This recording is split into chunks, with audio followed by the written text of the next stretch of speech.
జీవితం మీరా జీవితంలో వెలుగు నింపావయా, వ్యర్థముగా ఉన్న జీవితానికి అర్థం చూపావయా. ఉన్నటువంటి మనము కొంత సమయము దేవుని యొక్క వాక్యమును ధ్యానించుకొని ప్రార్థన చేసుకొని కొడుకును ముగించుకుందాం. అందరం కొడుక కొంత సమయమే మన యొక్క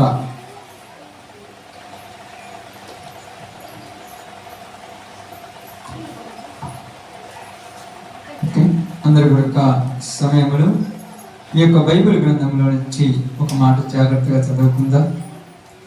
ఈ యొక్క బైబిల్ గ్రంథాన్ని తెరవండి. బైబిల్ గ్రంథంలో నుంచి ప్రసంగి గ్రంథము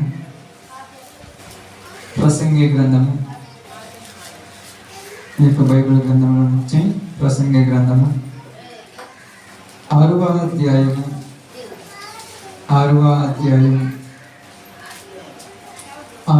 అధ్యాయము 3వ వచనాన్ని జాగ్రత్తగా చదువుతాం. ఒకడు 100 మంది పిల్లలను కని దీర్ఘాయుష్మంతుడై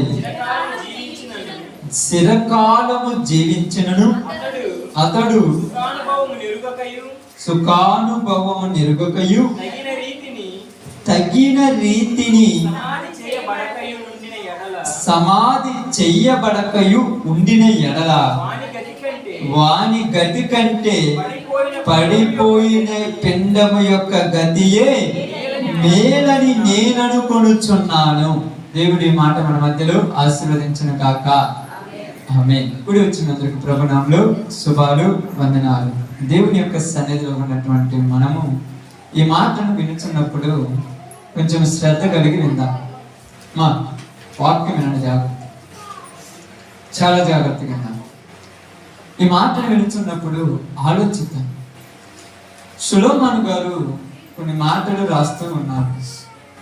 సొలొమోను గారు కొన్ని మాటలు రాస్తూ ఉన్నప్పుడు ఆ మాటలో ఉన్నటువంటి పరమార్థమును మనం జాగ్రత్తగా గ్రహించాలి. సొలొమోను గారి గురించి మనం చాలా సార్లు చదువుకుంటూ ఉన్నాం. ఎందుకు చదువుకుంటూ వచ్చామంటే సొలొమోను జీవితంలో దేవుడు చేసినటువంటి కార్యాలను సొలొమోను గుర్తించి తన జీవితంలో తను రాసినటువంటి గీతాలు, ప్రసంగి కానీ, పరమగీతము కానీ, సామెతలు కానీ. కాబట్టి ఈ ప్రసంగి అనేది మనిషి యొక్క జీవితం గురించి తెలియజేస్తుంది. ఏమని తెలియజేస్తున్నాడంటే ఇక్కడ సొలొమోను గారు మాట్లాడుతూ, సూర్యుని క్రింద దురవస్థ ఒకటి నాకు కనబడెను. అంటే దురవస్థ అంటే సూర్యుని కింద నేను చూసినప్పుడు చాలా చూశాను, వాటల్లో మరొకటి కూడా నేను ఇప్పుడు చెప్తున్నాను, అది ఏమిటి అని మాట్లాడుతూ ఇంటికి వచ్చిన తర్వాత ఒక మనిషి గురించి మాట్లాడుతూ ఉన్నారు. ఎవరంటే చూడండి, అక్కడ ఒకడు 100 మంది పిల్లలను కనినను. ఎంతమంది అంటమ్మా? 100 మంది అంటే ఒకడికి 100 మంది పిల్లలు ఉన్నా ఆ పిల్లల వలన వాడికి ఏ ఉపయోగం లేకపోయినప్పుడు, బాగా పిల్లల వలన వాడికి ఏ ఉపయోగం లేకపోయినప్పుడు వాడు 100 సంవత్సరాలు అంటే దీర్ఘాయుష్మంతుడైనా, అంటే వాడు ఎక్కువ రోజులు బ్రతికినా వాడి బ్రతుకులో సుఖం లేకపోతే, ఇంకా ఒక మాట చెప్తున్నాడు, ఒకవేళ వాడు చనిపోయిన తర్వాత, ఒకవేళ చనిపోతాడు సాధారణంగా, చనిపోయిన తర్వాత తగిన రీతిగా సమాధి చేయకపోతే వాడికంటే పడిపోయిన పిండాల గతే నేనంట. అసలు ఎందుకు మాట రాశాడు? ఎప్పుడైనా ఆలోచించారా? ఒకడు ఎన్ని సంవత్సరాలు బ్రతికాడంటమ్మా? ఎన్ని రోజులు దీర్ఘాయుష్మంతుడు అయ్యాడు అంటే ఆయుష్ మొత్తము బ్రతికాడు. ఎంతమందిని కన్నాడు? 100 మంది పిల్లలు కన్నాడు. ఇప్పుడు వాడి జీవితాంతం ఏమంటున్నాడు? సుఖానుభవం ఎరుగక బతికినన్ని రోజులు కష్టపడ్డాడు. ఇప్పుడు ఉదాహరణకు ఇక్కడ మీరు కూర్చున్నారు చాలా మంది, 70-80 కూడా వచ్చాయి కొంతమందికి. ఇంకా ఎందుకమ్మా పనికి పోతున్నావు, సుఖంగా వండుకొని తినొచ్చు కదంటే ఈ ఊరు పెడతారయ్యా అంటారు. అంతేనా మీరు అనేది? అంతని మాట ఏదన్నా అంటారా? అంటే ఎవరు పెట్టకపోతే మరి మీరు ఎందుకు ఎన్ని సంపాదించారు? ఎవరి కోసం? అంటే ఎవరికి అంటే నీకు 50 అయిన తర్వాత గవర్నమెంట్ ఒక మనిషి ఉద్యోగం చేస్తాడు. ఎన్ని సంవత్సరాల వరకు చేస్తాడు గవర్నమెంట్ ఉద్యోగము? 60 సంవత్సరాలు చేస్తాడు. 60 సంవత్సరాలు గవర్నమెంట్ కు అతని ఉద్యోగం చేసినందుకు మిగిలిన సంవత్సరాలన్నీ ఆ మనిషిని ఎవరు పోషిస్తాడు? ఎందుకు పోషిస్తుంది? ఇంకా ఎందుకు పోషిస్తుంది? 60 సంవత్సరాలు నా కోసం నువ్వు చాకరీ చేశావు అంటే నీకు 60వ సంవత్సరం వచ్చేంత వరకు నా కోసం చాకరీ చేశావు. ఇక నుంచి నువ్వు చాకరీ చేయలేవు కనుక నువ్వు చేసిన దానికి నేను కృతజ్ఞతగా నువ్వు బతికినన్ని రోజులు నిన్ను నీ భార్యను పోషిస్తానంటాడు. ఆఫ్టర్ ఒక ఉద్యోగం చేసినందుకే గవర్నమెంటే నీ మీద అంత శ్రద్ధ చేసుకుంటే 9 నెలలు కడుపులో పెంచుకొని 25 సంవత్సరాలు 30 సంవత్సరాలు వాడిని పెంచి వాడి కోసం తిని తినక ఉండి లేక వాడి కోసం ఆస్తి ఐశ్వర్యం సంపాదించి వాడిని ఉన్నత స్థితిలోకి తీసుకెళ్తే నీకు 50 దాటిరా నాకు 60 దాటిరా నేను పని చేయలేనంటే పని చేయకపోతే ఏడైనా బడి చావు అంటాడా? ఇట్లాంటి పిల్లల కనటం కంటే వాళ్ళు లేకుండా పోవటమే మంచిదంట.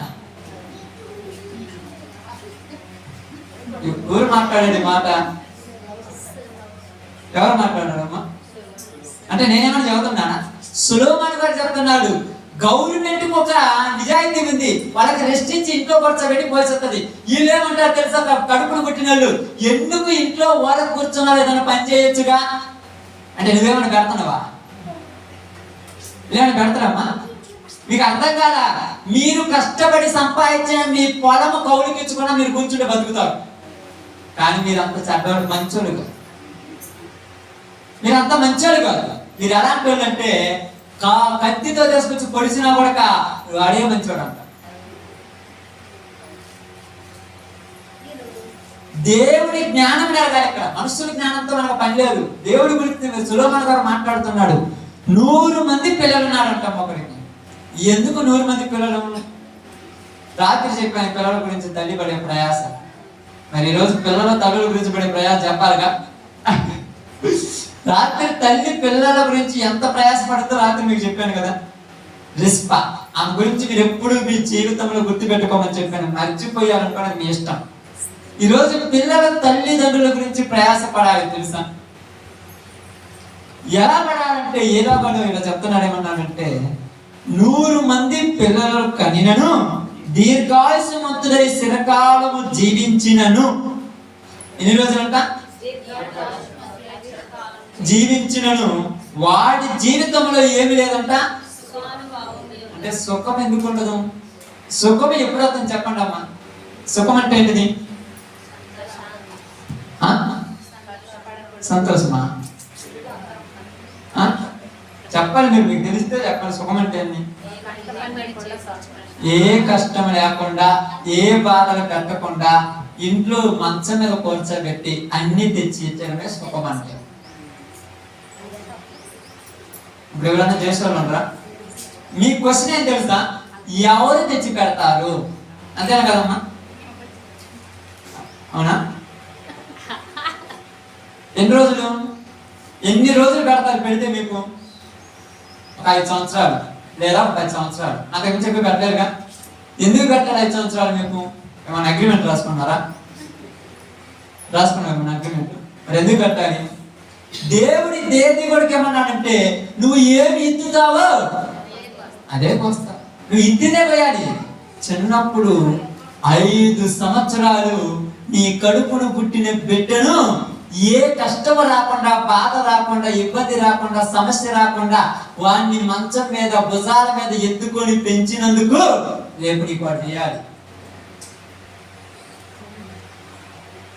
ఓరకం దేవుడు ఏది కూడా ఓరక అడగడు. ప్రతి దానికి ఒక ప్రతిఫలం ఉంటుంది. ప్రతి దానికి ఒక నీతి న్యాయం ఉంటుంది. దేవుడు చెప్పిన ప్రతి దానికి ఒక సమాధానం ఉంటుంది. సమాధానం లేకుండా దేవుడేమి అన్యాయస్తుడు కాదు.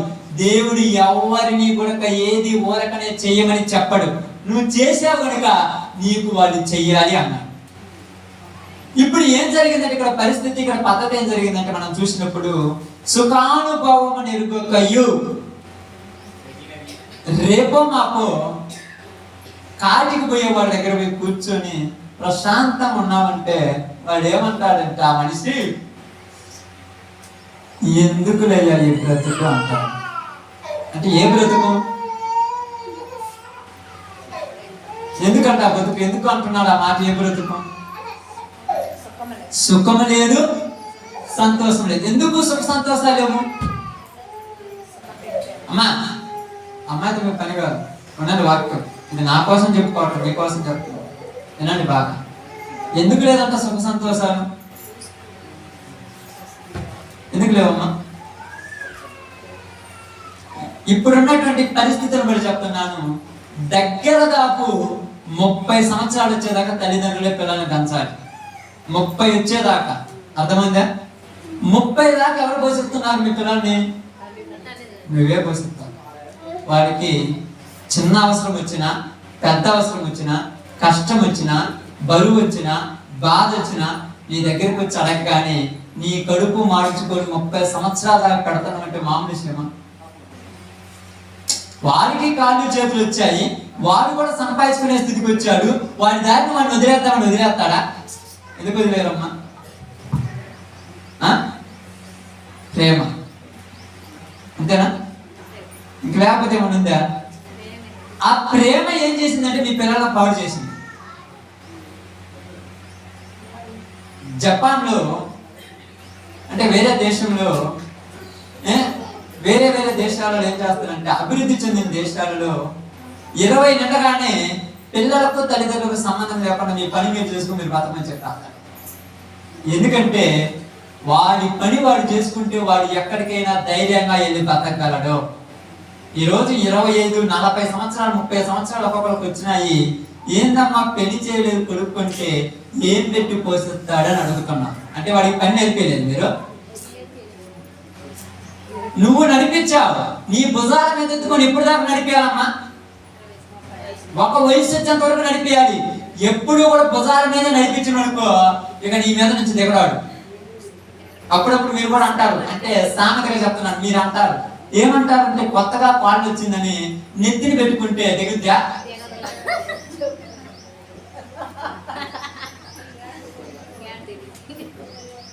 ఎలాగలాగే నీ కొడుకును కూడా నువ్వు ఎంతవరకు నెత్తిని పెట్టుకోవాలో అంతవరకు పెట్టుకోవాలి.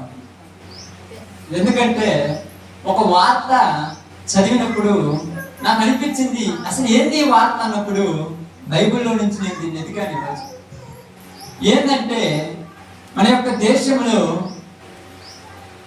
భారతదేశంలో సహారా గ్రూప్ ఆఫ్ కంపెనీ అని ఒక సంస్థ ఉంది.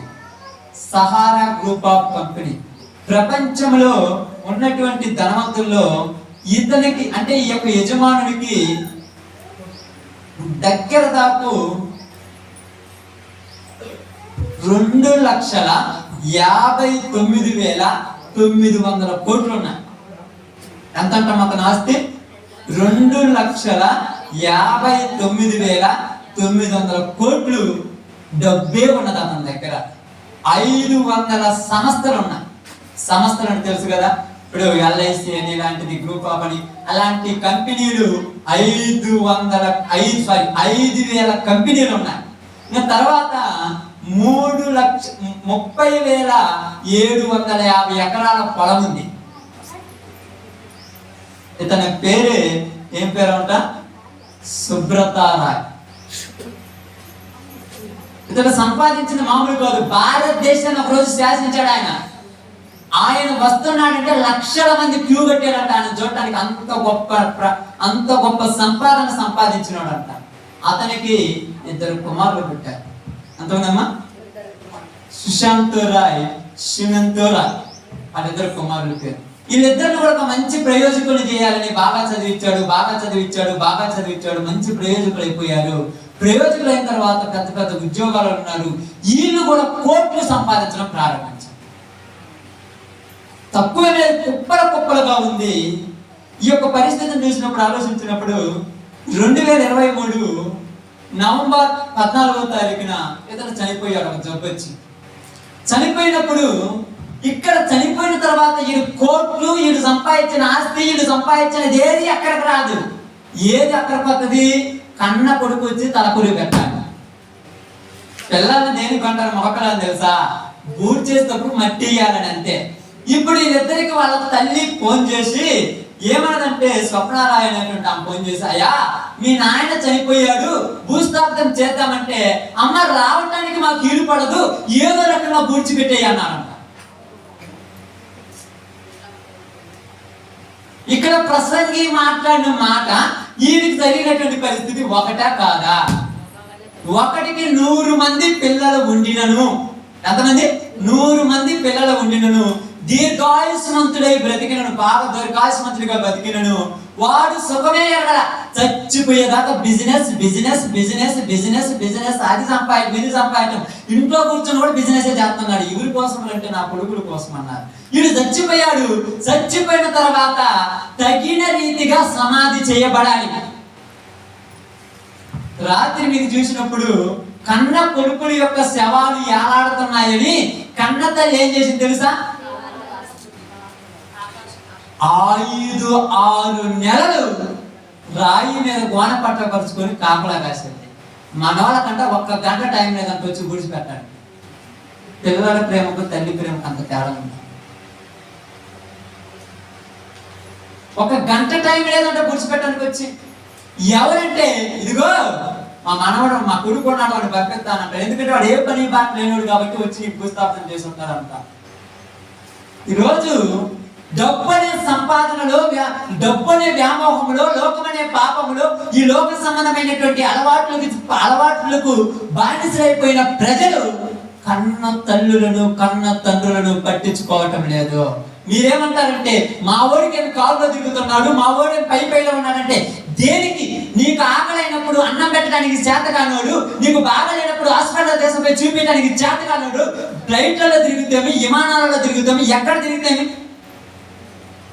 ఇప్పుడు ఈయన్ని సమాధి చేసినప్పుడు ఈయన గురించి మాట్లాడుతున్నాడు. ఈయన గతి కంటే ఎవరి గతి మేలంట? రాలిపోయిన పిండనే పెట్టంట. రాలిపోయిన పిండాన్ని ఎడన బాడతా, నేను బాడేటని దిక్కుగా లేవు. మరి ప్రసంగి వరకు మాట్లాడారు కూడా. ప్రసంగి గ్రంథం అనగానే బైబిల్ చదువుతున్నప్పుడు మామూలు కొట్టదు అనుకున్నారు. మీరు లోపలికి వెళ్ళి చదవాలి బైబిల్. నేను అప్పుడప్పుడు చెప్తున్నాను. ఏమంటున్నారు చూడండి, ఎన్నో లక్షల వేల కోట్లు సంపాదించినటువంటి ఇతనికి తల కొరువు పెట్టే దిక్కు లేదు. మీరు పిల్లలు లేరా? ఉన్నారు, లేకుండా ఉన్నారు. రాండ్రి అనగానే రావటానికి వీలు లేదంట. యాడికి రావటానికి ఏం లేదు? చనిపోయిన ఆయన చూడటానికి రావటానికి మాకు టైం లేదు. పాప మీ తల్లి కూడా నేను నొప్పులు తట్టుకోలేను, నేను 9 నెలలు వరకు ఇంట్లో కూర్చోలేను, నా వల్ల కాదని ఒక్క వంట కింద నోట్లు వేసుకో, లేకపోతే ఒక మాత్రం నోట్లు వేసుకుంటే ఆ టైం ఆ రోజు ఉండేదిగా. ఇప్పుడు ఏడు చెప్తుంటారు పొద్దుగూకులు, ఎందుకు అన్నా ఎట్టాటో నా కడుపు చేపట్టారు, ఎందుకు ఆడటం నాకు అర్థం కాదా? ఏడుతుంటారు. ఇప్పుడు బాధపడి కన్నీరు కారుతుంటారు. అవసరమా? మీకు అదే చెప్తున్నాను. ఇక్కడ బాగా ఆలోచించండి. ఇక్కడ మాట్లాడుతూ ఏమన్నాడంటే చూడండి, తగిన రీతిగా సమాధి చెయ్యబడని ఎడల. సమాధి చేయడానికి కూడా ఒక పద్ధతి ఉండాలి. ఎలా పెడితే అలా సమాధి చేయడం కాదు. తాగి తందనాలాడి ఎలా పెడితే ఆడుండి, కనీసం కన్న కొడుకులు కొంతమంది తాగి తల్లిని కూడా తండ్రిని కూడా చూడాలి. ఆ టైంలో తట్టుకోలేకపోతున్నంట బాధ. ఏం బాధ? ఎన్ని రోజులు బతికాడు? దీర్ఘాయుష్మంతుడయ్యాడు. ఇంకంటే ఎక్కువ రోజులు బతుకుతుడా?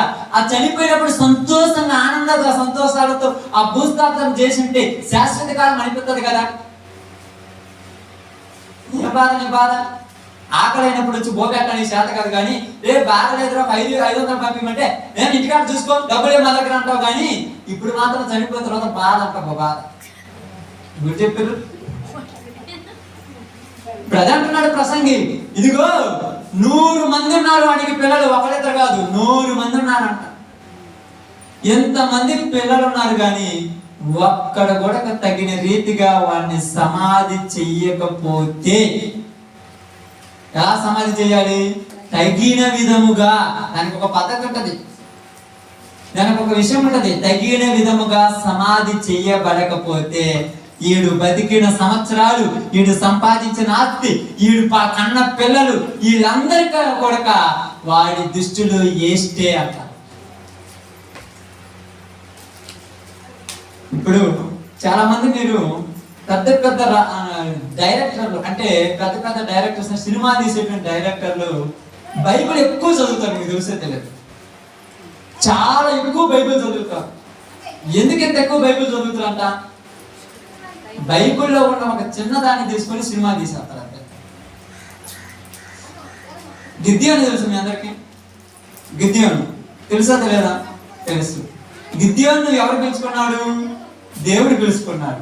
ఇతడు ఒక 20,000 మంది ఎంతో మందిని తీసుకొని, 1,00,000 మంది దాకా తీసుకొని యుద్ధానికి పోతున్నప్పుడు దేవుడు ఏమన్నాడు? అంతమందితో యుద్ధము కుదరదు, ఎంతమందిని తీసుకుపోమన్నాడు చివరికి? ఎంతమందిని? 300 మందిని తీసుకుపోయి ఒక యుద్ధం చేసిరా. ఆ 300 మంది అనేటువంటి ఒక సినిమాని తీశాడు ఒక డైరెక్టర్. ఈ మధ్య కొత్తగా వచ్చిన ఒక బాహుబలి అనేటువంటి ఒక సినిమా వచ్చింది, మీకు తెలిసి తెలియదు. ఆ డైరెక్టర్ ఈ బైబిల్ని ఎన్నోసార్లు చదివాడంటే, ఎందుకంటే అక్కడ రాజరికం పట్టాభిషేకం ఎలా చేయాలో దీంట్లోనే ఉందన్నమాట.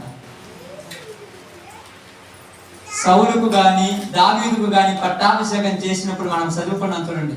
ఆ చరిత్ర చదివి చదివి చదివి నేను చేశాడు. ఎందుకంటే వాళ్ళు చదువుతున్నారు, ఎటలో మోరల్ ఉంది, ఈ మోరల్ చెబితే ఇది పట్ల, అందుకే కంటిని చూపించడానికి అలా చూపెడుతున్నారు. నేను చూడమని చెప్పట్టు మన సినిమా మీరు మళ్ళీ చూస్తారు కదా అంటున్నాను. అంటే వాళ్ళు ఎక్కువ చదువుతారు, ఎందుకంటే దీంట్లో ఉన్నది మనుషుల యొక్క మనసుకు అతకపోతుంటే. ఇప్పుడు అదే చెప్తున్నాడు, ఒక మనిషికి ఎంత సంపాదన ఉన్నా, ఎన్ని వేల కోట్లున్నా, ఎన్ని లక్షలున్నా, ఎంతమంది బిడ్డలున్నా, చచ్చినప్పుడు తలపురి పెట్టకపోతే వాడికి ఉన్నా ఒకటే లేకపోయినా ఒకటే. ఎవరు చెప్తున్నాడమ్మా? మనం మాట్లాడుతున్నాడు. ఎలాగంటే చూడండి, బైబిల్ గ్రంథంలో నుంచి ఇర్మియా గ్రంథము 22వ అధ్యాయము 19 వచ్చిన ఒకసారి చదువుదాం.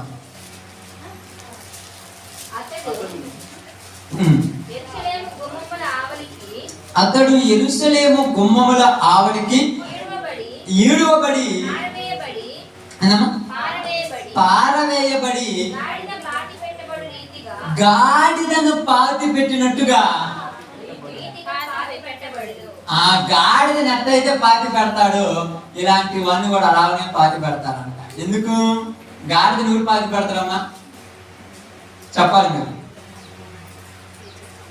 గాడిదని పాతి పెట్టేది ఎవరు? గాడిద పిల్లడా? అలాగనే ఎవరి పిల్లలు కూడా ఎలా తిక్కులేదు ఉన్నారు కదా. అహాబ్ ఎంతమంది కుమారులు అంట? 70 మంది కుమారులు. 70 మంది కుమారులు చచ్చిపోయారు. ఉపయోగం ఏముంది? అహాబు యొక్క రక్తమును, అహాబు యొక్క మాంసమును ఏం చేయబడిందంట? కుక్కల నాకారు. రాజు మరి గొప్ప రాజు, మామూలు రాజు అనుకున్నాడా? గొప్ప రాజు. ఆ రాజు గురించి చరిత్ర చాలా ఉంది. ఇంత గొప్ప రాజు చనిపోయినప్పుడు పాతి పెట్టడానికి దిక్కు లేనప్పుడు ఆ రాజరికం ఎందుకు, ఆస్తి ఎందుకు, వైభవం ఎందుకు, ఆ యొక్క సంపద అదంతా అవసరమా? ఇప్పుడు వీడు సంపాదించినంత ఉరిదినాడి. అందుకే కొన్ని అంటే కొంతమందికి ఏముంటదంటే, తలపురి పెట్టిన వాళ్ళకు కొంత స్వాస్థ్యం ఇవ్వాలంటారు. పిల్లలు లేకపోతే వాళ్ళకు తలపురి ఉరేది పెడతారో వాళ్ళకు కొంత సొమ్మైనా వాళ్ళు సంపాదించిన ఆస్తిలో కొద్దిగా ఇవ్వాలి అంటారు.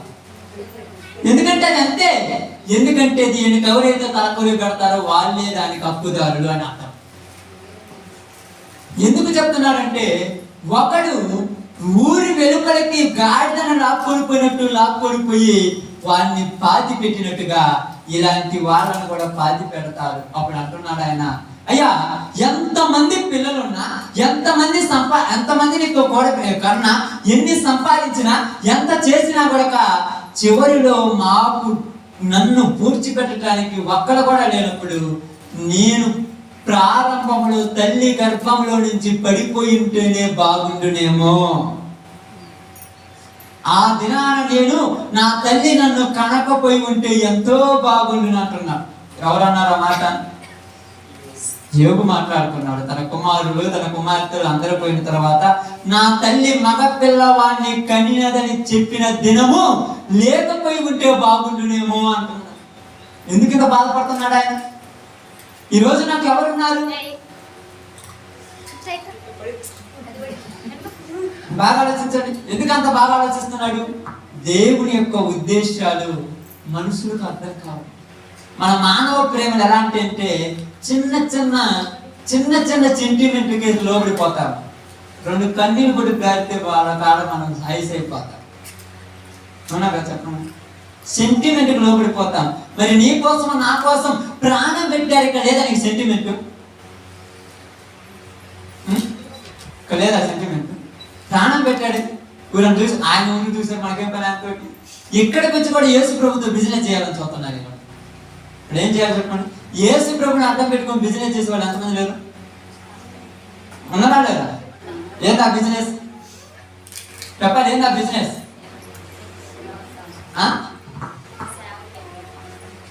బిజినెస్ నేను ఎవరిని అంటా? బిజినెస్ విశ్వాసులు మన అందరం చేసే బిజినెస్ ఏంది? నేను 10 ఇస్తాను, నువ్వు నాకు 100. అది బిజినెస్. నేను 10 ఇస్తాను, 100. అంతేనా కదా? దేవుడికి 10 ఇస్తే దేవుడు 100 ఇస్తాడంట. బిజినెస్ కదా చెప్పు. అంటే వడ్డీకి ఇస్తున్నా దేవుడికి ఏమన్నా? 1000 రూపాయలు ఇస్తున్నాను ప్రభా, 100కి ఎంత వడ్డీ? 10 రూపాయలు అయితే కదా 100 అయ్యేది. 1000కి 10,000 కావాలి, వరకు అవుతాయా? బాగా అర్థం చేసుకోండి. ఎంత బాగా మాట్లాడుతుందో బైబిల్ చూడండి. ఇక్కడ బిజినెస్ అంటే ఎందుకంటే మరి అపోస్తులు ఇచ్చారంటే అపోస్తులు ఏమి ఇచ్చారు? ఇంకా అపోస్తులు ఏమి ఇచ్చారు? అక్క చెప్పండి, కొత్త నిబంధనలు ఏమి ఇచ్చారు? ఏందమ్మా? వాళ్ళను వాళ్ళే సమర్పించుకున్నారు. ఆఫ్టర్ ఈ డబ్బు ఎందుకు మాకన్నా? నిన్ను నువ్వు సమర్పించుకోగలవా? నిన్ను నువ్వు సమర్పించుకుంటా దేవుని కొరకు? నన్ను నేను సమర్పించుకుంటే నేను ఎక్క మరి దేవుడికి పోతే అట్ట నా యొక్క లోకమంతా ఎవరు పడతారు? దేవుని దగ్గరకు రావాలంటే నన్ను నేనే దేవుని కల్పించుకోవాలి. అందుకని మనకు పరిపాలన అనుకుంటాను. చెప్పాను, ఏం చెప్పాను? ఎవడైనాను నన్ను వెంబడింపగోరిని ఎడలా చెప్పండి అమ్మా. మీరు గుర్తుపెట్టుకుంటేనే మంచిది. మీరు మళ్ళీ ఎన్ని తీసి చదవాలంటే ఆడడం కనపడదు కదా. ఏం చేయాలంట? ఎవడైనా యేసు ప్రభుని వెంబడించాలంటే ఏం చేయాలంట? ఏమా? సమస్తమును విడిచిపెట్టి నన్ను వెంబడించాలి. నువ్వు విడిచిపెట్టడానికి కుదురుద్దా? అది బిజినెస్ లేని వ్యాపారం. దేవుడి ప్రేమ బిజినెస్ లేని దేవుడి ప్రేమ ఇది. ఇప్పుడు ఇక్కడ అదే చెప్తున్నాడు. ఎవరు చెప్తున్నాడు అంటే ఇక్కడ సొలొమోను అంటున్నాడు, మనుషులు ప్రతి దానిలో ఏమి ఎదుగుతున్నారు? దైవభక్తి గొప్ప లాభ సాధకం అని పెంచుకుంటున్నారంట. దైవభక్తిలో కూడా లాభం ఎదుగుతున్నారంటే నేను మాట్లాడాలన్నమాట. ఎక్కడ వరకు ఏంది? మిరాకిల్స్ ఎవరు చేశాడు చెప్పాలి. మనకు విశ్వవనం చెప్పాను. ఎవరు చేశాడు మిరాకిల్స్? గారడి విద్య చేసే సీమోను చేశాడు. నీ హృదయం దేవుడి ఎదుట సరిగా లేదు, ముందు నీ హృదయాన్ని మార్చుకో సీమోను అన్న. ఏం కొనుక్కోవాలనుకుంటున్నంత దేవుడి దగ్గర, పేతుడి దగ్గర పరిశుద్ధాత్మ వరం కొంటాను, డబ్బులు ఇస్తాను ఇస్తావా అంటున్నట్టు. అంటే డబ్బులకు అమ్ముడు పోతాడు అనుకున్నాడా? ఇప్పుడు లేరా? అంటే ఎందుకు చెప్తున్నానంటే దీర్ఘాయుష్మంతు దేవుడు ఇచ్చిన ఆ ఆయుసు కరెక్ట్ గా ఉపయోగించకపోతే ఆయుసు కూడా వేస్టే. అందుకని అంటున్నాడు, ఒకరిని పాలము వెలుపలకి ఈడ్చుకుపోయి గాడిదను పూడ్చిపెట్టినట్టుగా నీకు ఎన్ని ఉన్నా కూడా కానీ భూస్థాపితం సరిగా జరగకపోతే నీ బ్రతుకు వేస్ట్ అని మాట్లాడుతున్నాడు. ఎందుకంటే చూడండి, రాజుల 2వ గ్రంథంలో నుంచి ఒక మాట చెప్తున్నాడు. బైబిల్ గ్రంథంలో రాజుల 2వ గ్రంథము 9వ అధ్యాయము 35వ వచనం.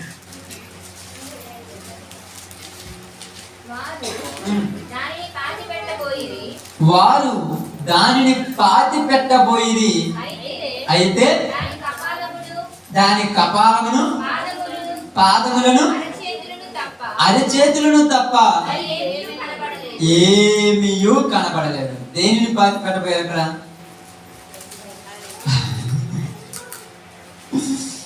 ఒక మనిషి శవాన్ని పాతి పెట్టడానికి పోతే ఆ పాతి పెట్టడానికి పోయిన దగ్గర ఏమేమి దొరికినాయి అంట? కపాలం అంటే తల, అరచేతులు, పాదాలు. మిగతా ఎంత ఏమైపోయి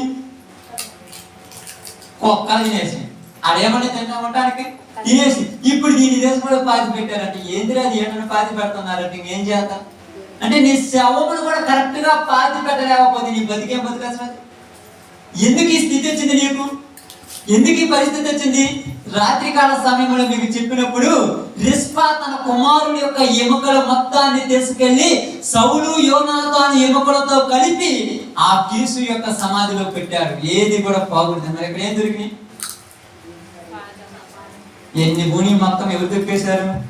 మీరు అనుకోవచ్చు కుక్కలు పక్షులు తింటే ఏమవుతుందంటే ఈ శవలాగే మొత్తం తినేస్తే ఏముంచావు, పొరిగి పారిపోతాయి. అవి తినేస్తే వాడు తిరిగి ఉంటుందా? దానిని పాతి పెట్టడానికి వెతికారంట. ఎతికితే ఏం దొరికినాయి? ఏమని దొరకడానికి కాడ ఏమీ లేదు. ఎందుకంటే బాగా గమనించి ఆలోచించండి, దేవుడు శపించిన వాడి బ్రతుకు ఎలా ఉంటుంది? దేవుడు శపించిన వాళ్ళ బతుకులు అలా పడిపోతాయి. వాళ్ళు ఏమనుకుంటున్నారంటే మేము బతికినంత కాలం రాజయోగం భోగించాం, మేము బతికినంత కాలం గొప్పవాళ్ళము, మా కింద అందరూ మా పాదాల దగ్గరికి వచ్చారు, మరి దిక్కులో కూడా నీ కాళ్ళ దగ్గర ఎంతమంది ఉన్నా నిన్ను పూడ్చిపెట్టడానికి దిక్కు లేదు అని చెప్పాలి కదా. ఎంతమంది నీకుంటేవి, ఎన్ని కోట్లు ఉంటేవి, ఎన్ని ఆస్తులు ఉంటేవి, ఎంత ఐశ్వర్యం ఉంటేవి, ఎంత సంపద ఉంటేవి, నిన్ను పాతి పెట్టే దిక్కు లేకపోతే ఆ బతుకెందుకు అసలు? ఎవరు మాట్లాడుతున్నాడు? సులోమను మాట్లాడుతున్నాడు. ఇది అసలు బైబిలేనా లేకపోతే ఏదైనా వేరే చెప్తున్నట్టుందా? ఎవరన్నా విన్నారు ఇలాగా? మీరు సబ్జెక్టులు అసలు ఉన్నారా? డాడీ కూడా అరుసి కేకలేట తప్పితే ఏమన్నా ఉండదు. రాత్రి మనం పోయి పడుకున్న తర్వాత అరుస్తూ ఉన్నారు అని నాకు అర్థం కాలేదు. ఎందుకు అరుస్తారో వాళ్ళకి తెలియదు, ఎందుకు కేకలేస్తారో నాకు తెలియదు. అరిస్తే ఏమన్నా మాత్రం జనాలు. కఠినమైన హృదయాలు మార్చేది ఏమని చెప్పాను? ఆమేన్. వాక్యం మన నమ్మకం చెప్పు, ప్రతిదీ చెప్పుకుంటూ ఇక్కడ ఏం చెప్తున్నారంటే చూడండి, ఇర్మియా గ్రంథం 36:30 వచ్చిన ఒకసారి చదువుతాం, త్వరగా చూద్దాం. ఇర్మియా గ్రంథం 36:30. అందుచేతను యూదా రాజైన యెహోయాకీమును గూర్చి యెహోవా ఈ మాట చెలవిచ్చుచున్నాడు, దావీదు యొక్క సింహాసనం మీద ఆసీనుడగుటకు అతనికి ఎవడు లేకపోవును, అతని శవము పగలు ఎండపాలును, రాత్రి మంచి పాలు అగును. ఎందుకంటమ్మా? ఎందుకు అతని శవము పగలు ఎండపాలు రాత్రి మంచు పాలు అవుతుందంట? ఎందుకు? పాతి పెట్టే దిక్కు లేకపోతే అలాగా తెలవదు. పాతి పెట్టే దిక్కు లేదు. ఇప్పుడు ఏమవుతుంది? పగలు ఎండ దెబ్బకు, రాత్రి మంచుకు అది ఏమైపోతుంది? కుళ్ళి పురుగులు పట్టి కాళ్ళ ముందే నాశనం అయిపోతుంటే ఒక్కలన్న పాపం అంటారా? ఏమంటారు? ఏమంటారమ్మా? అప్పుడప్పుడు మీరు కూడా అంటే ఇప్పుడు కాదు, ఒకవేళ ఇప్పుడు కూడా ఉండొచ్చు నాకు తెలియదు, కానీ ఇప్పుడు కాదు, ఇది వరకు మనం కూడా లోకంలో ఉన్నప్పుడు కొంతమందిని కొన్ని తిట్టారు. ఏం తిడతాం? పురుగులు పడిపోతావురా అని. నిన్ను పురుగులు పడిపోతావురా అంట. వాడి పురుగులు పడ్డప్పుడు, వాడు బాగా లేకుండా మంచంలో పడ్డప్పుడు, వాడికి పురుగులు పడ్డప్పుడు అంటామో వాడు చేసింది వాడు అనుభవిస్తున్నాడు అంట. అదేమంటాడు ఇక్కడ చూడండి. ఎందుకంటే తర్వాత మన చదవండి 31 వచనము, నేను వారి దోషమును బట్టి అతనిని, అతని సంతతిని, అతని సేవకులను శిక్షించుచున్నాను. నేను వారిని గూర్చి చెప్పిన కీడంతయు వారి మీదికి, యెరూషలేము నివాసుల మీదికి, యూదా జనులందరి మీదికి రప్పించుచున్నాను. అయినను వారు వినిన వారు కాదు. నిజంగా ప్రియ సహోదరి సహోదరులారా, తగిన రీతిగా దేవుని యొక్క ఉద్దేశం జరిగించాలి. ఎలా పడితే అలా జరిగించడం వల్ల ప్రయోజనం లేదు. కరోనా టైంలో ఎన్నో సేవలు కొట్టుకుపోయాయి. దిక్కు లేని సాగు తెచ్చారు. అప్పుడు లేరా వాళ్ళకు? చెప్పండి, లేరమ్మా? మరి ఎందుకు పాతి పెట్టలేకపోయారు?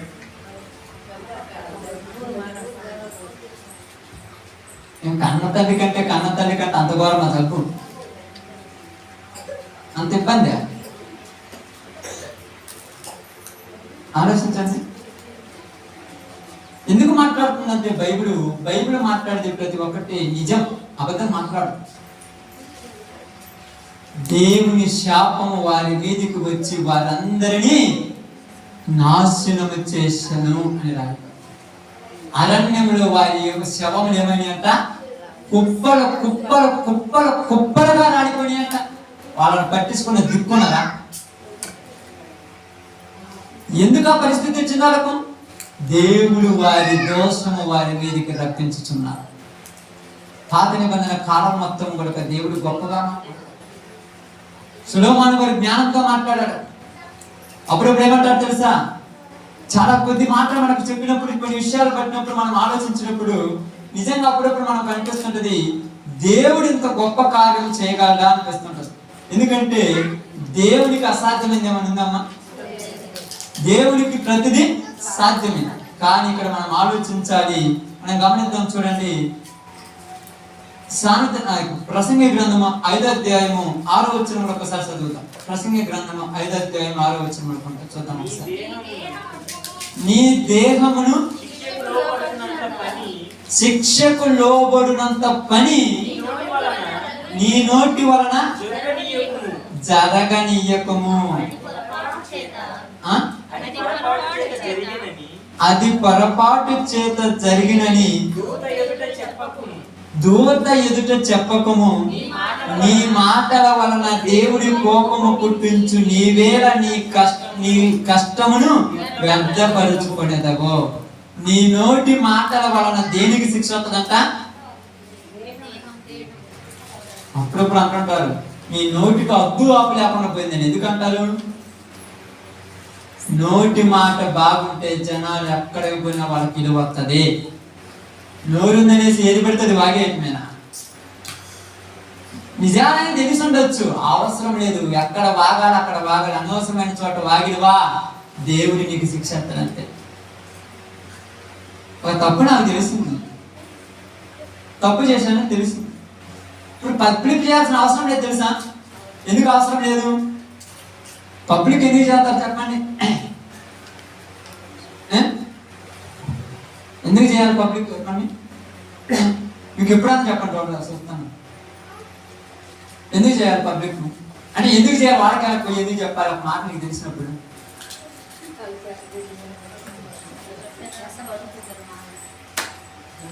మీరు బైబిల్ చదవాలమ్మా. మీరు లోకం గురించి అస్సలు ఆలోచించద్దు దయచేసి. బైబిల్లో ఉంటే చెప్పండి. ఎందుకు చెప్తారు పబ్లిక్ లో అంటే? అందరికి ఎందుకు చెప్తారు? తను మంచివాడు అనిపించుకునేందుకు ఎదుటి వాడిని చెడ్డవాడని చెప్తారంటే. నేను మంచోని, వాడి చెడ్డోడు కాబట్టి తప్పులని చేసిన ఎదుటివాడు ఏదెత్తు చెప్పినప్పుడు దేవుడు ఏమన్నాడు? నీ మంచితనమే నీకు శిక్షగా మారిపోతాను. ఎందుకంటే ఎదుటివాడి మీద నువ్వేం చెప్పావు? ఉన్నదైనా లేనిదైనా చెప్పావు కనుక ఆ శిక్ష నీకే తగిలింది. ఇప్పుడు నువ్వు ఏడుస్తున్నావు కానీ వాడు శుభ్రంగా ఉన్నావు. ఇప్పుడు నువ్వు ఏడుస్తున్నావు. ఏ రోజైనా ప్రశాంతంగా నిద్ర ఎందుకు లేదు? నీ యజమానుడికి ఎందుకు నిద్ర లేదంటే నువ్వు యజమాని ఎక్కడి నుంచి వచ్చావు? ఆ యొక్క ప్రాంతంలో నుంచి ఇక్కడికి వచ్చింది దేనికి? నువ్వు ఆహాబు భార్యగా వచ్చావు. ఆహాబు భార్యగా వచ్చిన నీవు ఏం చేస్తుంది? ఇక్కడ యజమాని ఏం చేసింది తెలుసా మీకు అందరికి? ఏం చేసిందమ్మా? ఇంకా ఇంకా ఇంకా ప్రారంభం గురించి మాట్లాడదాం. ఏం చేసింది ప్రారంభం యెజబెలు? ఓకే, మంచిది. ఇంకా అంటే మీరు చెప్పేవన్నీ ఆమె చేసినాయి. ఇంకొకటి ప్రాముఖ్యమైన మాట ఉంది, సందర్భానికి తగిన మాట నేను చెప్తున్నాను. ఏలియా వచ్చి ఆహాబు యెజబెలు వాళ్ళందరూ ఎదురుగా నిలబడితే, ఆహాబు నువ్వు చేసిన పాపం వల్ల ఈ దేశంలో 3 సంవత్సరాలు మంచైలను వానైలను పడదనగానే వెంటనే పక్కన ఎవరు ఉన్నది? బుద్ధి లేనిది, పనికి మారింది యెజబెలు ఉన్నది పక్కన. ఈ మాటను ఎట్లా మార్చింది తెలుసా? ఎలా మార్చింది? ఈ దేశంలో ఆ ఏలియా ప్రార్థన చేయటం వల్ల వాన పడట్లేదని జనాలు అందరూ చెప్పగానే అందరూ ఏలియాని పట్టడం ప్రార్థన లేదు. విగ్రహాలు పెట్టడం వల్ల వాన పడలేదంటే ఇదిగా చాలా వచ్చింది. ఇదిగో అహాబు, నీకు తెలుసా ఈ ఏలియా మాత్రమే ప్రార్థనలు చేస్తున్నాడు ఎక్కువగా యెహోవాకు, అందుకే ఈ దేశానికి శాపం వచ్చింది. ఏలియాకు సంబంధించిన ప్రవక్తలందరినీ చంపేస్తే అప్పుడు మన దేశం బాగుపడుద్దని ఎవరు రెచ్చగొట్టారు? అహాబును. అందుకే సొలొమోను ఏమన్నాడు తెలుసా, స్త్రీలతో చాలా డేంజర్. ఇలా నోటి నుంచి వచ్చింది వాళ్ళకే శాపంగా మారిపోయింది. ఇప్పుడు ఆ మాట ఆయన చేత పలికించగానే ఇప్పుడు ఏలియా అని పోయి అంటున్నాడు, ఇదిగో నిన్ను రేపు ఈ దినము కల్లా నీవు చనిపోయావని చెప్పకపోతే నన్ను అడిగిన శపథం చేసిందంట. ఏలియా పారిపోయాడు. అయితే సమయం వచ్చినప్పుడు ఎవరు చచ్చారమ్మా? ఎట్ట చచ్చింది? కుక్కల కంటే హీనంగా చచ్చింది. ఎందుకు చచ్చిందంటే ఇక్కడ మాట్లాడుతున్న మాట ఏంటంటే అవకాశంగా ఆ యెజెబెలు మంచిది అనిపించుకోవడానికి ఏలియాని చెడ్డదనిపించింది. మీకు అర్థం కాదు. ఈ రోజులలో కొంతమంది వచ్చి ఇప్పుడు అప్పుడప్పుడు ఈ అమ్మాయి మీరు అన్న దగ్గరికి వచ్చి అల్లా నీ పని చేసినట్టు నువ్వు మంచిదానివేనా, నేను అస్సలు చెవులు కూడా పరుచుకోను, అసలు బుద్ధి లేని మాట చెప్పొద్దు అంటాను. ఎందుకంటే ఆ మాట ఎదుటివాడు తప్పు చేస్తే తీర్పు తీర్చేవాడు ఎవడంట? తీర్పు తీర్చు అవకాశము నాకు ఇయ్యండి అన్నాడు. నీ నోటి మాట వలన నీ దేహానికి ఏమొచ్చింది? శిక్ష. ఇప్పుడు నువ్వు అన్నావు, చివరికి కొడి మరీ తెచ్చుకున్నావు శిక్ష. కొనుక్కొచ్చుకుంటారు తెలుసా ఇంట్లోకి వస్తువులు కొన్ని, బంగారం అని, ఫర్నిచర్ చైర్స్ అని, టీవీస్ అని, ఫ్రిడ్జ్లు అని కొనుక్కొచ్చుకుంటారు. ఎలా కొనుక్కొచ్చుకుంటారు? కష్టపడి సంపాదించిన డబ్బులతో కొనుక్కొచ్చుకుంటారు. కానీ మరి శాపాలు మాత్రం ఎలా కొనుక్కొచ్చుకుంటున్నారు? వాళ్ళ దగ్గర ఏళ్ళ దగ్గర కూర్చొని మరీ సంపాదించుకుంటున్నారు. నోటి మాటల వల్ల వస్తాయి శాపాలు. అందుకని మీరు ఏమంటున్నారు తెలుసా, దేవుడు తగిన సమయమందు వానికి శిక్ష విధించులాగా మనం ఊరకనే ఉందాం. ఇందాక మా బాబు ఒక పాట పాడారు, గుర్తుంది? ఏం పాట పాడారు గుర్తుంది అందరికి? ఎవరికైనా గుర్తుందమ్మా? రెండో చరణం ఏముంది? రెండో చరణం ఏం పాడారు? అన్యాయం చేసేవాడిని అన్యాయం చేయనియండి, మీరు మాత్రం వాడితో సంబంధం లేదు, నేను చూసుకుంటాను వచ్చాను. మరి మీరేది అన్యాయం అన్యాయం అని చెప్తాను అంటే నువ్వేదో పెద్ద నీతిమంతురాలు అనుకుంటున్నావు. నీతిమంతులు అనుకుంటున్నావు, నువ్వు తప్పుడు అంటే నీ మీదికి ఆ శాపం ఇచ్చిపడింది. ఇప్పుడు ఏడ్చేది నేనా నువ్వు? ఇప్పుడు ఏలియా అయితే పారిపోయాడు ఆ 2 రోజులు, తర్వాత జీవితాంతం ఏడ్చేది ఎవరు? ఈ యెజెబెలుకు సత్యలాభ ప్రేమ రాదు. ఈరోజు అప్పుడప్పుడు నేను చెప్తుంటాను సహోదరి కొడుక, నువ్వెవరు దేవుడి సేవ చేసేవాడు, మీరు ఎవరిని కూడా నువ్వు పోయి ప్రేమతో మాట్లాడాలంటే నేను మాట్లాడాలంటే నేనేమంటాను తెలుసా, యెజెబెలు గుర్తుండాలని చెప్తాను. ఎవరికైనా నాదైనా నీకైనా ఆహాబు గుర్తుండాలి. నాకైతే ఎవరైనంతే శత్రువులు సైతము ప్రేమించే గుణాలు మనలో ఉంటారు. దేవుడి యొక్క ప్రేమది. ఎందుకంటే నీ శత్రువు నీకు ఎదురుగా ఉన్నప్పుడు, నీ శత్రువు నీకు ఎదురుగా కనపడ్డప్పుడు వారికి నువ్వేం చేయాలంట? వందనాలు చెప్పి గ్లాసుడు మంచినీళ్ళు ఇస్తే ఏం చేసినట్టంట? వాడి నెత్తిని నిప్పులు పోసినట్టేనంట. మరి అసలు మంచినీళ్ళు లేకలమా కదా? మారాడా ఏంటి? ఎప్పుడు మారుతాం? నేను ఎప్పుడు మారాలి? తెచ్చేదాకా మాత్రమే ఉంటున్నా. దేవుడు ఇదే చెప్తున్నాడు ఇక్కడ. ఆహాబు యొక్క పరిస్థితి, యెజెబెలు యొక్క పరిస్థితి ఎందుకు వచ్చిందంటే ఎవరి మీద తిప్పికొట్టారు ఆ మాటను? దేశం మీద వర్షం దేనికి పడట్లేదంటే ఎవరి మీద చెప్పారు అన్నది? ఏలియా వల్ల జరిగింది. ఎవరి వల్ల అంట? ఏలియా వల్ల జరిగింది. ఇది కరెక్ట్ పాయింట్ అని మీరు చెప్పండి. ఓకే, జరిగితే జరిగి ఉండొచ్చు, దేవుడు ఉన్నాడు కదా, చూసుకుంటాడు కదా. ఇప్పుడు ఎందుకేడా? ఎవరి మాట చల్లాలి?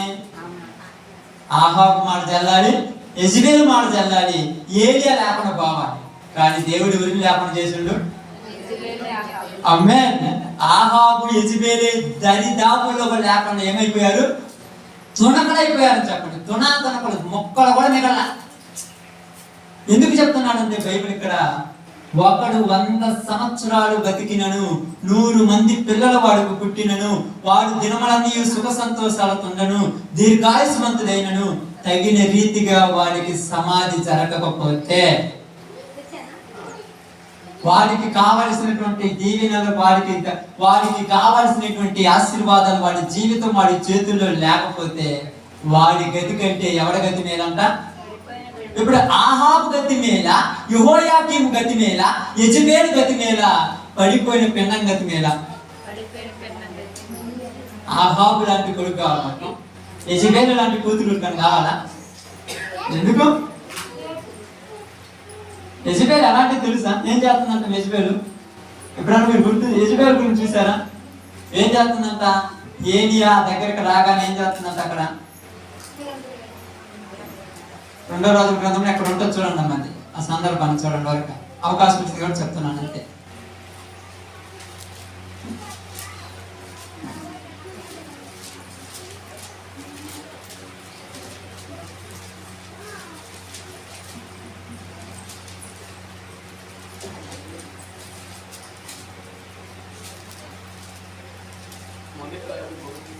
మొదటి రాజులు 19:1 చూడండి. అది అతడు ఖడ్గము చేత ప్రవక్తలందరినీ చంపించిన సంగతి ఆహాబు యెజబెలునకు తెలియజెప్పగా యెజబెలు ఒక దూత చేత ఏలియాకు ఈ వర్తమానం పంపించింది. ఎక్కడ చూడండి మరి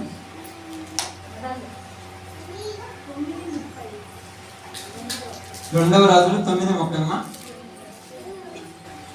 చూడండి.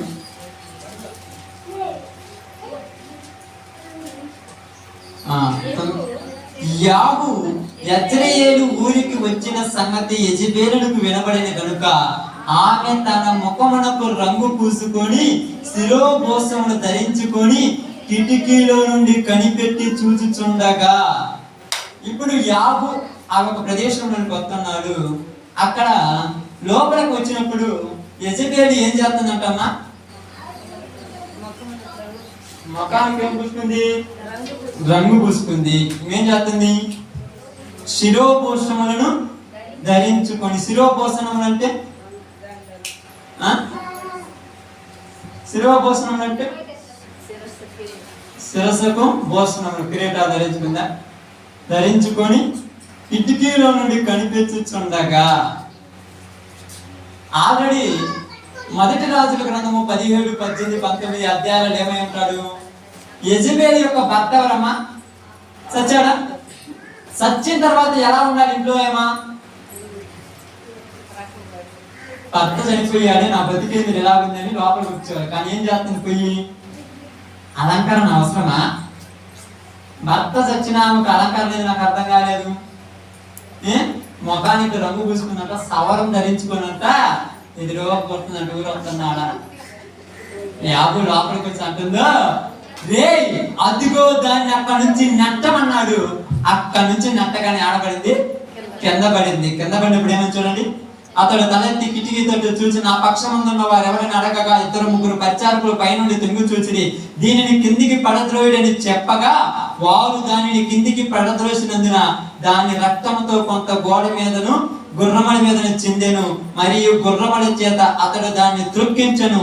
అతడు లోపల ప్రవేశించి అన్నపానములు చేసిన తర్వాత ఆ శాపగ్రస్తు రాజు కుమార్తె కనుక మీరు వెళ్ళి దానిని కనుగొని పాతిపెట్టుడని ఆజ్ఞయగా వారు దాన్ని పాతి పెట్టబోయి. అయితే దాని కపాలమును పాదములను అరచేతులు తప్ప మరేమీ తగలబోయి. ఎవరేమా? రాజు కుమార్తె. రాజ కుటుంబంలో పుట్టినటువంటి ఆమె ఎలా బతకాలమ్మా? ఏ విధంగా సమాధి చేయబడాలి రాజకుమార్తెలో ఉన్నటువంటి వాళ్ళు? రాత్రి మీకు చెప్పాను కదా, రిస్పా కుమారులు రాజకుమారులు కనుక వీళ్ళు ఎలా పడితే అలా సమాధి చేస్తే నేను ఒప్పుకాను, వాళ్ళు తగిన రీతిగానే సమాధి చేయబడాలని రిస్పా చేసిందా? మరి ఇప్పుడు రాజకుమార్తె, ఒక రాజుకు భార్య, రాజు భార్యకు కనీసము ఏమి లేదు, సమాధి చేసే దిక్కు లేకుండా అసలు ఏమో పరిస్థితి ఎలా ఉందంట? పై నుంచి నెత్తేస్తానంట, గోడ మీద కొద్దిగా రక్తం పడదంట, గుర్రాల మీద కొద్దిగా పడదంట, ఆ దారిలో ఈ దారిలో కొద్దిగా రక్తం చింది పడిపోయింది. కిందికి వచ్చి చూసినాక ఏళ్ళతో దొక్కించారు, గుర్రాలతో దొక్కించి పాతికారు. నుజ్జుడు అయిపోయింది. పాతి పెట్టడానికి పోతే ఏం దొరికినాయాడ? ఈ తల పగలేదంట. తల ఎందుకంటే గట్టిది కాబట్టి పగలేదు, అది చేతులు అది కాళ్ళే దొరికినాయి. ఆ 3 తీసుకెళ్ళి రాజకుమార్తె కాబట్టి పోయి పాతి పెట్టమా. దేవుడిగా అనుకుంటున్నారేమో, నేను మంచి వాళ్ళు చట్టాన్ని పిలుచుకోవడానికి ఎదుటి వాళ్ళ మీద దోషణ మాటలు పలికితే దేవుడే చూసుకుంటాడు. అయ్యా మేము దేవుడి బిడ్డలమైన వాళ్ళని అనొచ్చు అంటే, దేవుడి బిడ్డలమైన మనం కూడా ఎవరిని నోరెత్తి అనకూడదు. నీకు ఆస్తి ఐశ్వర్యం ఉంటే కాదు, నీకు సంపద అంతా ఉంటే కాదు, తగిన రీతిగా నీ బిడ్డలు నీకు భూస్థాపితం చేయకపోతే ఆ బ్రతికి దీనికి అసలు అర్థం కాదు. ఎంత సంపాదించినా నీకు చివరిలో కనీసం పెండా పెట్టేవాడు లేకపోతే ఉపయోగం ఉందమ్మా. పిల్లలకు కలిగిన ఈళ్ళకు కూడా పిల్లలు లేని పరిస్థితి అయిపోయింది. మరి దేవుని పరిచారకులు, దేవుని సేవ చేసిన వాళ్ళకు అక్కడ ఉన్నటువంటి పరిశుద్ధులే వెళ్ళి వాళ్ళకు భూస్థాపనం చేస్తారు, దేవుడు ఇచ్చిన వాళ్ళకు. అందుకని లోకం మీద ప్రేమ చచ్చిపోవాలి, దేవునిలో ప్రేమ అభివృద్ధి కలగాలి.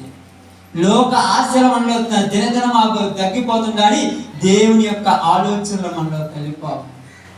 ఎందుకంటే చూడండి, బైబిల్ గ్రంథంలో నుంచి మొదటి రాజుల గ్రంథము 21:33 చదువుకొని ప్రార్థన చేసుకుందాం ఒకసారి. 21:23 చూద్దాం ఒక మాట.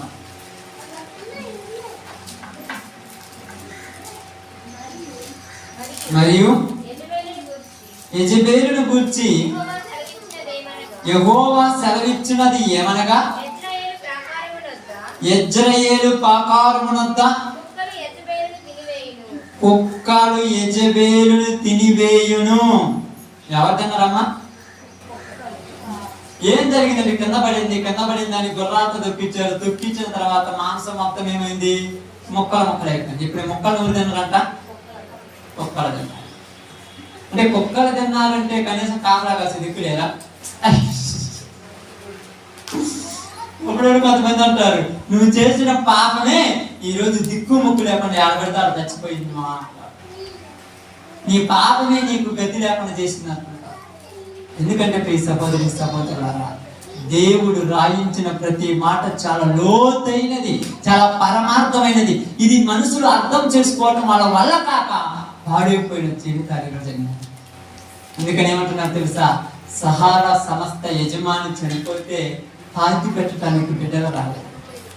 ఈరోజు ఎంతమంది మీ కుటుంబాలలో మీరు కన్నటువంటి మీ పిల్లలు మిమ్మల్ని ఇబ్బందులు ఉన్నప్పుడు ఒక్కసారి అయినా చూడగలుగుతున్నారా? తిట్టకపోతే సరే అంటారా? రెస్ట్ వాళ్ళు, సుఖము కావాలి మనిషికి, రెస్ట్ వాళ్ళు కొన్ని రోజులకి తప్పదు. ఇక వాళ్ళు తిరగలేనప్పుడు నీకు బాధ్యత అప్పగించినప్పుడు నువ్వు చేయాలి. నేను చెయ్యను, నేను ఎందుకు చేస్తాను అన్నవనుకో, ఎవరు చూసుకుంటాడమ్మా? ఆయన ఉన్నాడు. కానీ మీరేమి టెన్షన్ పడద్దు. మీరు ఒకవేళ మీ కష్టాలు వచ్చిన వృద్ధాప్యంలో మిమ్మల్ని పడుచుకోకుండా నోరెత్తి కూడా ఏమన్నా కాకండి. అన్నారా? యెజెబెలు గుర్తుండాలి. మీ అందరూ రాత్రి ఎవరు గుర్తుండాలని చెప్పాను? రిస్పా గుర్తుండాలి. ఈరోజు ఎవరు గుర్తుండాలి? యెజెబెలు గుర్తుండాలి. యెజెబెలు గుర్తుంటే మనకు ఎదుటి వాడి మీద పగలు ఉన్నాం. ఈరోజు పగలు ఉన్నాయా లేవా? మా ఉన్నాయా లేవు చెప్పండి. ఎంత ఊరుకుంటాయి? పుతికలు దాకా ఒక్కొక్కరు పగ. ఏం చేస్తావు? నీ దేహం పురుగులు పట్టిపోతే జాగ్రత్త. నోటి మాట వలన నీ దేహానికి ఏమవుతుందంట? శిక్ష అని అందా బైబిల్ చెప్తుంది. కాబట్టి శత్రువులు సహితం ప్రేమించే ప్రేమ కావాలని కోరుకుంటున్నాడు అన్న యేసు ప్రభు. ఎలా పడుతుందంటే, ఇప్పుడు మీకు బాగా గమనించండి, నీవు చేసే పనుల వల్ల నీ శత్రువులే నీకు మిత్రులే అండగా నిలబడతారు. మామూలు విషయం. యేసు ప్రభు శరీరం చనిపోయిన తర్వాత పాతి పెట్టడానికి ఎవరొచ్చారమ్మా? ఎవరు చెప్పారు? అరిమత్తయిన యేసు వచ్చారు. ఆయన మోసుకొని పోయి అక్కడ సమాధి చేయబడ్డప్పుడు ఎంతమంది ఉన్నారమ్మా ఆయనతోటి? ఎవరు ఉన్నారు? గుర్తుంది? ఎవరన్నా ఉన్నారా? మగ్దలేని మరియు పూజా భార్య అయినటువంటి యోసన్నయు కొందరు స్త్రీలు ఉన్నారు. శిష్యుడేడి? ఏందని అలా అయిపోయిందంటే, పరిశుద్ధుడు ఆయన పాతి పెట్టటకు అసలు సంబంధం లేని ఎరుమత్తైన యేసుని తీసుకొచ్చుకోవటం నాకు అర్థం కాలేదు. నీవు పరిశుద్ధుడివి అయితే నీ దేహమును పాతి పెట్టడానికి దేవుడు నీ శత్రువుని తీసుకొచ్చి నీకు ఉపయోగంగా మార్చుకుంటాడు. నువ్వు పరిశుద్ధుడివి అయితే నీకు అన్నం పెట్టే దిక్కు లేకపోతే నీ శత్రువులు వచ్చి నిన్ను పోషించేటట్టుగా చేస్తారు. నువ్వు నీతిమంతుడివి అయితే నీ యొక్క నీతి నీ చుట్టుపక్కల నీకు మిత్రులుగా మార్చేస్తారు. పగల పెంచుకుంటాను నాకు అర్థం కాదు. దేశాలు పెంచుకోవచ్చా?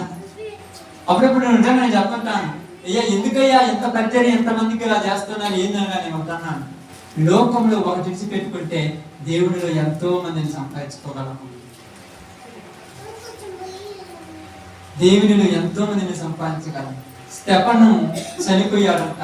చనిపోయిన తర్వాత అతను సమాధిని ఏం చేశారంట? గుర్తుందా? తాళం లేకపోతే చదువు. అపొస్తలుల కార్యం 7వ అధ్యాయం చూడండి.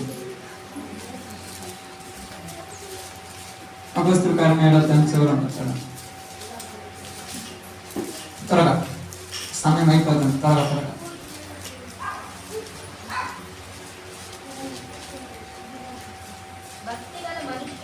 భక్తి గల మనుషులు ఎవరమ్మా? అంటే భక్తి లేని ఏమవుతారు ఆ టైంలో?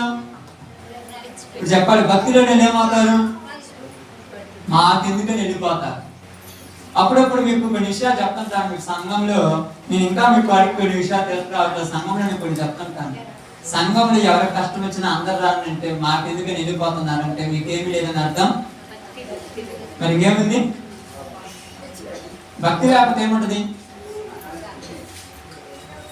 భక్తిగా ఉండే నటన ఉన్నది అని అర్థం. భక్తిగా ఉండే నటన వేరు, భక్తి వేరు. భక్తి గల మనుషులు స్టెఫను సమాధి చేశారు. ఎలాంటి పరిస్థితుల్లో సమాధి చేశారమ్మా? స్టెఫన్ ఏమైనా మామూలు చనిపోయిందా? రాళ్లతో కొట్టి చంపేశారు. రాళ్లతో కొడితే అయ్యో ఈయన సమాధి, ఈయన శవాన్ని పట్టుకుంటే మమ్మల్ని కూడా కొడతారు భయం ఉండి వెళ్ళిపోయారా? మేము చచ్చిపోయినా పర్వాలేదు, పరిశుద్ధుని యొక్క శరీరం కుళ్ళిపోకూడదని తీసుకెళ్ళేసి సమాధి చేశారు. ఈరోజు మనకి ఎందుకు చెప్తున్నారంటే దేవుడిని నమ్ముకొని దేవునిలో నిజాయితీ ఉంటే 100 మంది పిల్లలున్నా లేకపోయినా, అసలు అవసరం లేకపోయినా దేవుడే నిన్ను పిల్లలుగా మార్చి నిన్ను సమాధిలోనికి తీసుకెళ్తారు క్షేమంగా. కానీ మనకు అన్ని అడ్డంకులు ఇంటికి రావాలంటే ఎన్ని కట్లు తెచ్చుకోవాలి.